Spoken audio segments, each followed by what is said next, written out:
What's going on, YouTube? Back in the USA. Great experience, great experience. But actually, I want to talk a little bit about topic. We want to hit home with some topics again that I've been thinking of. And this topic is kind of interesting. This topic is called, Does Wealth Make You Happy? Because I see you guys on here, and you see me talk about money a lot and things like that. And this has always been a debate. Can money make you happy?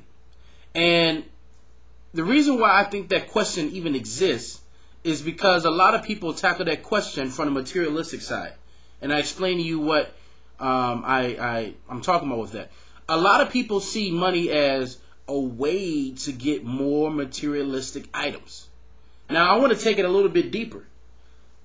Not only should we just not talk about materialistic items, let's talk about why do people get materialistic items. Now, I'll give you an example. There's some of you out there who have a home right now, not because it's the home and it's the right fit for your family. You have the home right now. You purchased that home because you felt, man, when my friends come here, they're going to be like, wow, how did you guys do this? Some of you people are driving a car right now for the wow factor. A BMW or Mercedes, and every time you take it into the shop, you cringe because all your parts are over $400 or more, you know. And you're driving that car right now because when the sun is down and the people are out, you want to show people what you have. Watches. Some people wear huge watches, you know, just to show. And when people come around, they'll yawn or they'll like stretch out or whatever, just to let people know that they have on this watch. But to me, let me tell you one thing. That's shallow. If you're a person that needs like attention from other people, I think that's something you need to go to therapy for. Because if you're using money for those means, you're going to be a very empty person. See, I would recommend a book for all you guys to read, and it's called The Millionaire Next Door. But hold on, but before I get to putting this on everybody else, I have to fight this within myself. You know, we all have a want, for like materialistic things, whatever, but that doesn't mean that you should go out and just grab them, you know. In The Millionaire Next Door, they talked about not only the fact of what the millionaires bought. For instance, like the number one car was the Ford Taurus. They bought cars used.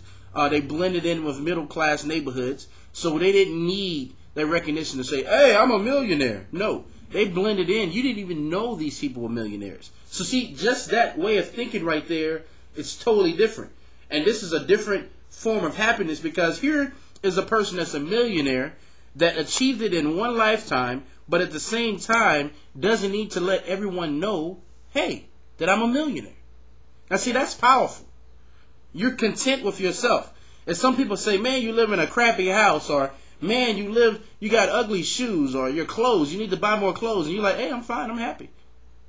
That's happiness. Because you don't need it from outside sources. And see, I just don't know. I mean, I have a lot of friends who tell me, Abdul, once you guys get this, Abdul, get a house. Abdul, you need to get a better car, or whatever. You know? But here's the funny part about it. Most of those people who tell me things like that, as time goes on, we find out that these people don't even have money. These people are living on credit. So I'm like, wow, the same people that are telling me to go out and get all these materialistic things, they don't have anything. They don't have money in their bank account. They save like $50 to $100 a month. What's the happiness in that? You know, and you find out that people who have all these things, whatever, they go out and they commit suicide. I mean, just think about the NBA players, the NFL players who have these huge houses, but when they get out of the NBA or NFL and all this other kind of stuff, they're broke. You don't see them on a Forbes list. There's a reason why. Because they're spending their money on materialistic things. They're spending their money on things that depreciate in value. You know? So, I just don't know. I mean, call me crazy, but in that sense, no, money would not bring you happiness. For me, I see money as a tool of like, hey, guess what? I don't have no bills.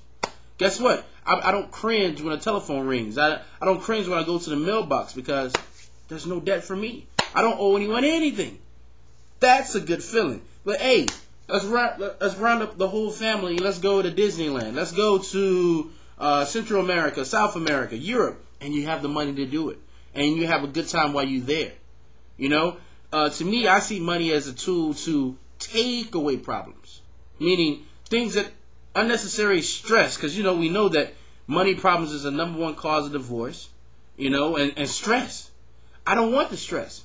So might as well just take care of the money problems and take care of you. It's a part of your life, whether you want to believe it or not. So just take care of it the right way, the correct way. So that's the way I look at it, Not going to ramble on too much, but yeah, I mean, that's the way I feel about it, folks. So let me know your comments, let me know how you feel about it. And until next time, signing off.